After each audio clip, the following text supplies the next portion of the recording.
Take a moment and really think about that little black box sitting under your television, the one with the pristine, glossy Apple logo. That Apple TV.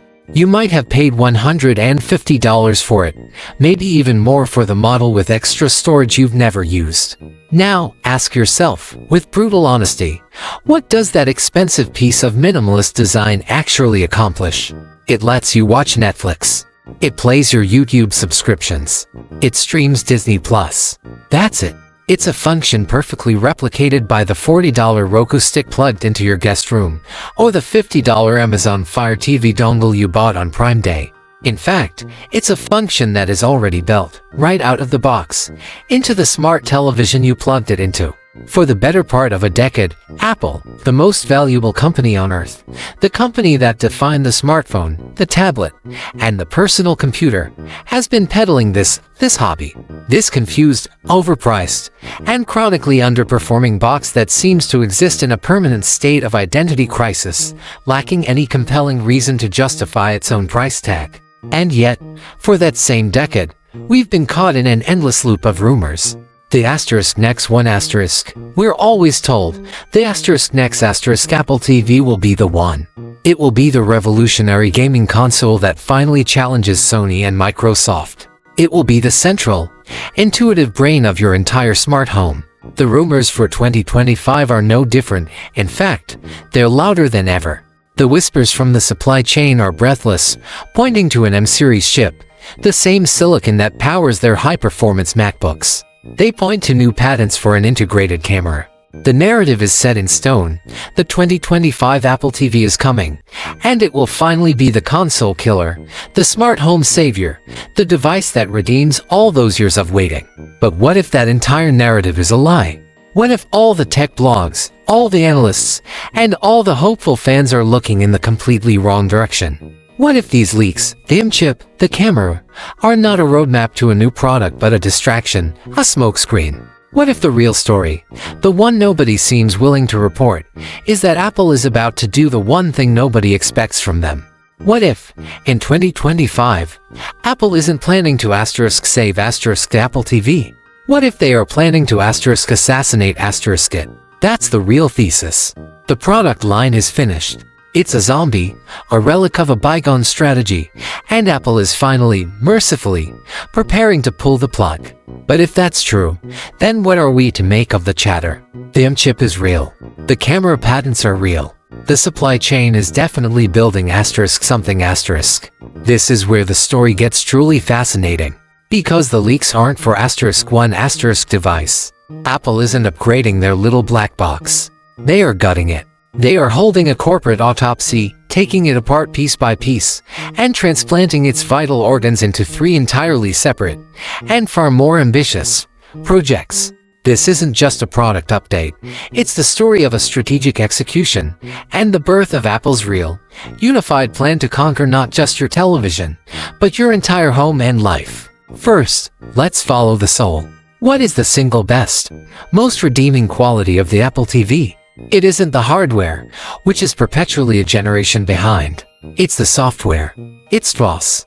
Compared to the adriddled, clunky, and slow interfaces of Roku, Tizen, or Google TV, tvOS is a dream. It's clean. It's fast.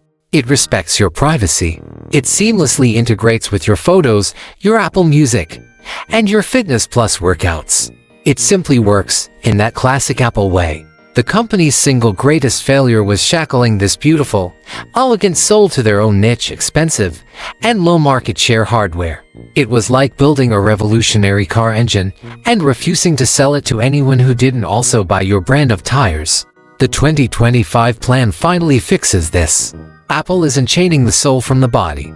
The new Apple TV of 2025 isn't a box you buy from Apple at all.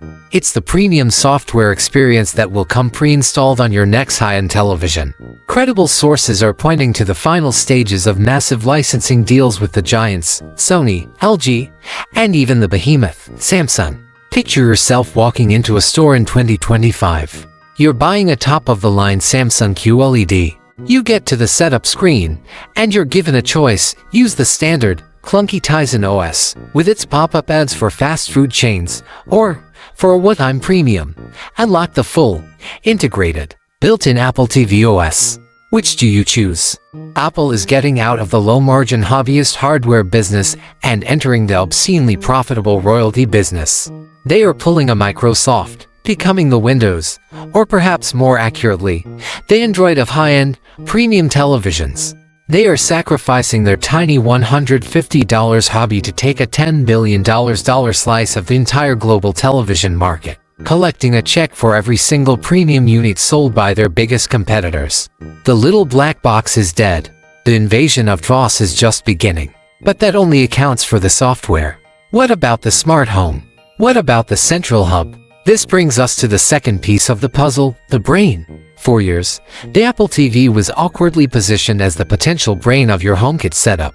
It was the central command center.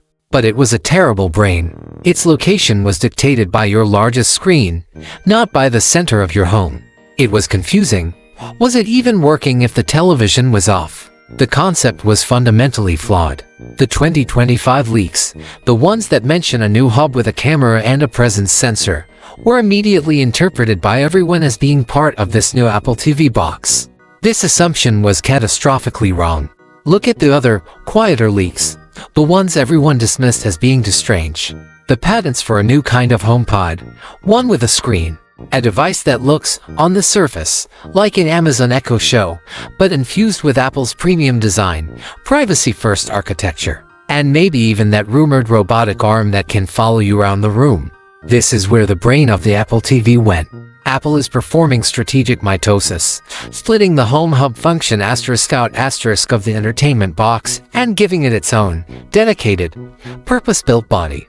This is the new category, the true command center that sits on your kitchen counter or your living room side table. This device is what gets the new presence detecting camera. This device is what gets the new, powerful M-series chip, not for gaming, but for localized, on-device AI processing. This is the true brain. It sees who walks into the room. It adjusts the lights. It cues the music. It's the real, proactive Siri 2.0 we've been promised for a decade. Apple finally realized the central flaw in their logic. Why on earth would you tie the brain of the home, a utility, to the entertainment center of the home, a distraction? They serve to completely different purposes. So, they killed the Apple TV as a hub and, in its place, created a brand new product line that can actually compete, head-to-head, with Alexa and Google for control of the ambient home. The soul went to the televisions. The brain goes to this new HomePod center. That leaves one final, crucial piece. The most exciting and misunderstood element of all the power. This is the M-series chip. This is the console killer rumor.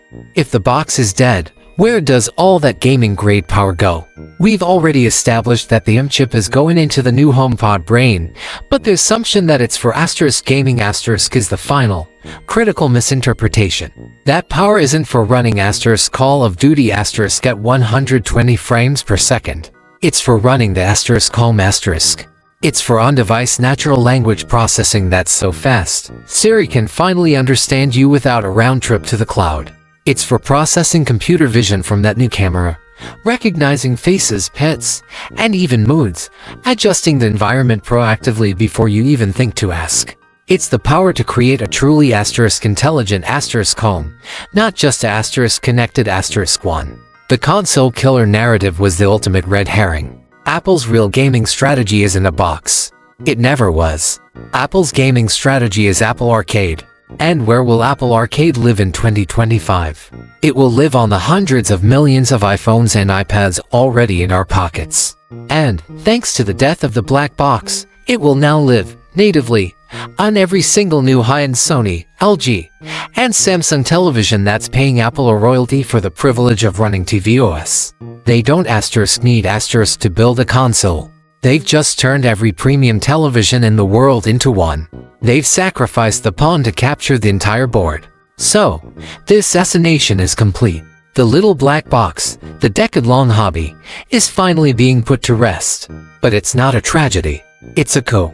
Apple has taken the disparate, confused, and failing parts of a single product and used them to launch a three-pronged invasion. Its soul is taking over the television market. Its brain is becoming the new center of the smart home. And its power is creating the ambient, intelligent future we were always promised. We were all so busy staring at that little black box, waiting for an upgrade, that we failed to see Apple's real plan to make the box disappear entirely, and in the process, to put themselves, invisibly and permanently, in every corner of our lives.